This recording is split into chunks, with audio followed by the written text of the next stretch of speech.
July నెల 2026 సంవత్సరంలో ద్వాదశ రాశుల వారికి గోచార ఫలితాలు ఎలా ఉంటాయో తెలుసుకునే ప్రయత్నం చేద్దాము.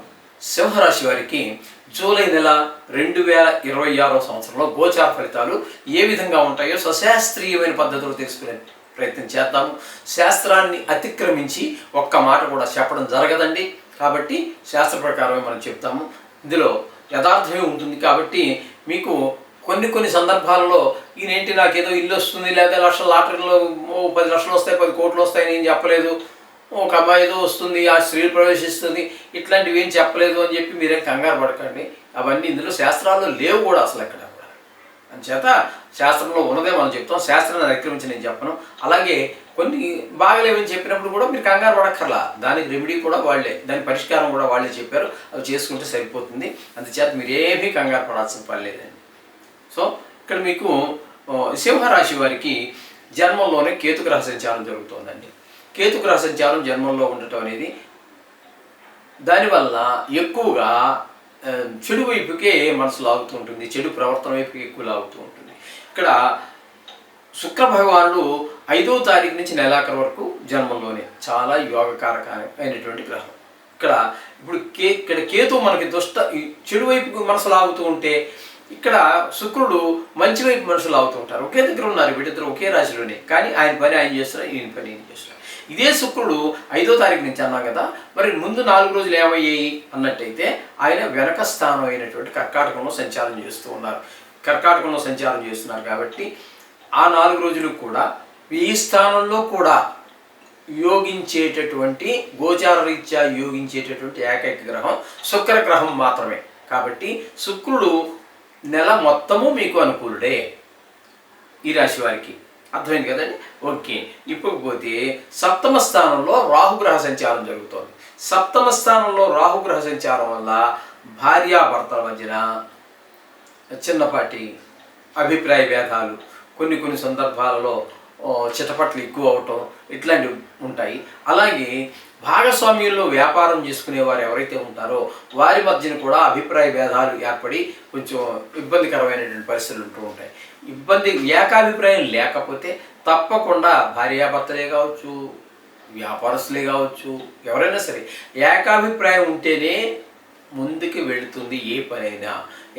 భిన్నాభిప్రాయాలతో ఉంటే ఆ పని ఖచ్చితంగా వెనకే పడుతుంది. ఇది ఒకటి గమనించుకోండి. ఓకే, ఇకపోతే 8వ స్థానంలో శనిగ్రహ సంచారం జరుగుతోంది. శనీశ్వరుడు 8వ స్థానం అనేటువంటి ఆయుస్థానం. ఆయుస్థానంలో గోచార రీత్యా 8వ శని అనేటువంటిది చాలా కొంచెం ఇబ్బందికరమైనటువంటి పరిస్థితులన్నీ కల్పిస్తూ ఉంటాడు. మన బంధువులే కావచ్చు, లేదా ఆప్త మిత్రులు కావచ్చు, ఇట్లా మన వాళ్ళు ఎవరో మనకు సంబంధించినటువంటి వాళ్ళు, మనకు మిత్రులు కావాల్సినటువంటి వారు పెద్ద దుఃఖంలో ఉన్నట్టుగా లేకపోతే మరణించినట్టుగా వార్తలు వినటం, కొంతమందికి రాజదండన పడటం, అంటే ఇప్పుడు రాజులు లేరు, దండలు లేవు, అదే కోర్టులో ఓడిపోయి ప్రిజనింగ్, ఇట్లాంటివి. కొంతమందికి కళత్రపీడ, అంటే భార్య చనిపోవడం కూడా జరిగే అవకాశం ఉంటుంది. హఠాత్తుగా ధన నష్టం వచ్చే అవకాశం ఉంటుంది, అవమానాలు పాలయ్యే అవకాశం ఉంటుంది, పరాభావాలు పొందవలసినటువంటి పరిస్థితులు ఉంటాయి. ఇంత భయంకరమైనటువంటి పరిస్థితులన్నీ కూడా 8వ శని వల్ల ఉంటాయి. కాబట్టి శనికి ఏదో ఒకటి మీరు ఖచ్చితంగా రోజు జపం చేసుకోండి. ఏమైనప్పటికీ కూడా ఒక శనివారం రోజున ఖచ్చితంగా మీరు గుడికి వెళ్ళండి. శనీశ్వరుడు కాస్త తైలాభిషేకం చేయించుకుంటే మనకి సరిపోతుంది. 8వ స్థానంలో శని కాబట్టి ఆయుష్ కారకుడు, ఆయుష్ స్థానం అది, దీన్ని 8వ శని అంటారు. ఓకే, ఇక 10వ స్థానంలో కుజుని యొక్క సంచారం జరుగుతోందండి. అంటే వృషభంలో 10వ స్థానంలో కుజుని యొక్క సంచారం వృత్తిపరమైనటువంటి ఇబ్బందులు కొన్ని ఏర్పడుతూ ఉంటాయి. ఇక్కడ వ్యాపారం చేసేవాడు సరిగా నడవకపోవచ్చు, లేదా ఉద్యోగం చేస్తున్నావు, బాసు అదే వారి యజమాని అక్కడ ఆఫీసు ఎవరి దగ్గర పని చేస్తున్నావో ఆయన మన పనిని మెచ్చుకోకపోవచ్చు, లేదా శ్రమకి తగినటువంటి ఫలితం రాకపోవచ్చు, చాలా శ్రమ కొంత భరించలేనంత హెవీ వర్క్ మీద పడిపోవచ్చు. ఆ విధమైనటువంటి పరిస్థితులు కూడా ఏర్పడుతూ ఉంటాయి 10వ స్థానంలో కుజుడు ఉండటం వల్ల. ఇకపోతే ఏకాదశ స్థానంలో 2 గ్రహాలు పాక్షికంగా సంచారం చేస్తూ ఉన్నాయి. రవి 16 రోజులు పాక్షికంగా సంచారం చేస్తున్నారు ఏకాదశి స్థానంలో. లాభస్థానం కాబట్టి ధనానికి లోటు ఉండదు. ఏ పని మొదలు పెట్టినప్పటికీ విజయవంతంగా పూర్తి చేయగలుగుతారు. అక్కడే బుధుడు కూడా అక్కడ చాలా కాలంగా ఉంటున్నారు. 8వ తారీఖు వరకు ఉంటున్నారు, 9వ తారీఖు వరకు ఉంటాడు. తదుపరి మళ్ళీ ఈ కర్కాటకంలోకి వచ్చి మళ్ళీ వెనక్కి వెళ్ళి రుజుమార్గంలో ఒక 3 రోజులు అంటే 11 రోజుల పాటు 11వ స్థానంలో ఉంటున్నారు. అక్కడ కూడా అదే బుధుడు కూడా మీకు మంచి చక్కటి ఫలితాలే ఇవ్వబోతున్నారు. ఈ 11వ స్థానంలో ఉన్నటువంటి ఏ గ్రహమైనా సరే సుఫలితాలే ఇస్తుంది. దానికి లెక్కలు కట్టవలసిన పని లేదు, దానికి గణితం చేయవలసినటువంటి పని లేదు. ఏకాదశి స్థానంలో ఉన్నప్పుడు ఏదైనా కూడా చక్కటి ఫలితాలు ఇస్తుంది.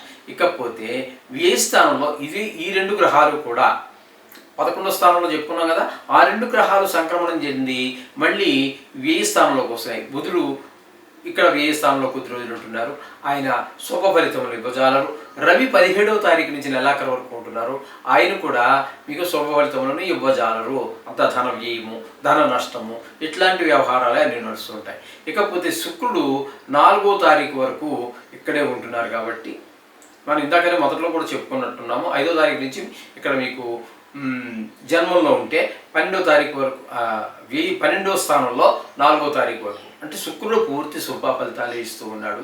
అలాగే ఇక్కడ గురువు వ్యయ స్థానంలో ఉన్నారు. దీన్ని కూడా గురువు కూడా గోచార రీత్యా వ్యయ స్థానంలో శుభ ఫలితం ఇవ్వజాలరు. చాలా వ్యయం అవుతుంది.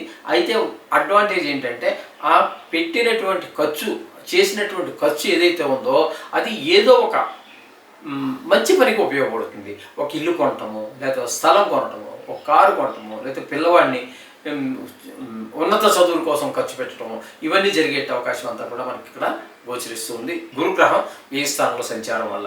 ఈ విధమైన ఫలితాలన్నీ కూడా ఇక్కడ మనకి సింహరాశి వారికి గోచరిస్తున్నాయి. కాబట్టి ప్రతి వారికి కూడా మానవ జన్మెత్తాక సాక్షాత్తు భగవంతుడైనా సరే, ఒకరు శ్రీరాముని తీసుకోండి, శ్రీకృష్ణుని తీసుకొని ఎవరిని తీసుకున్నా సరే ఖచ్చితంగా కొన్ని గ్రహాలు అనుకూలత, కొన్ని గ్రహాలు ప్రతికూలత ఉండనే ఉంటాయి. కాబట్టి ఆ నవగ్రహాల్ని రోజు స్మరించుకోవడం, చేయటం అనేది చాలా అవసరం. అంటే చాలా నవగ్రహాలు ఇంకా చాలాసార్లు చెప్పారనుకోండి దోషాలకి, అవన్నీ కూడా నవగ్రహాల కంటే పెద్దగా ఎక్కువ టైం తీసుకునేవే. కాబట్టి మీకు అతి సూక్ష్మమైనటువంటిది డైరెక్ట్ రాజమార్గం. మనం ఎక్కడికి వెళ్ళిన నవగ్రహాల అనుగ్రహం కోసమే కదా. నవగ్రహాల అనుగ్రహం కోసం వెళ్ళినప్పుడు డైరెక్ట్గా అక్కడికి వాళ్ళ దగ్గరికి వెళ్తే పోతుంది కదా.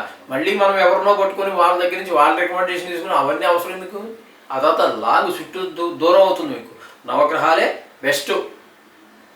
అందులో కొంతమందికి శారీరకమైనటువంటి ఇబ్బందులు కలిగితే ఈ గ్రహాల వలన ఇందులో కొన్ని ఒక్కొక్క గ్రహానికి సంబంధించి ఒక్కొక్క కవచం ఉంటుంది. కవచం అంటారు దాన్ని. ఆ కవచం దొరికితే మీరు ఆ కవచాన్ని రోజు పఠించినట్టయితే ఆ సంబంధించి మీకు వచ్చినటువంటి ఆ గ్రహం వల్ల సంభవించినటువంటి వ్యాధి ఏదైతే ఉందో అది సునాయాసంగా తొలగిపోతుంది. ఇది ఒకటి గమనించుకోండి. శోకం పోయి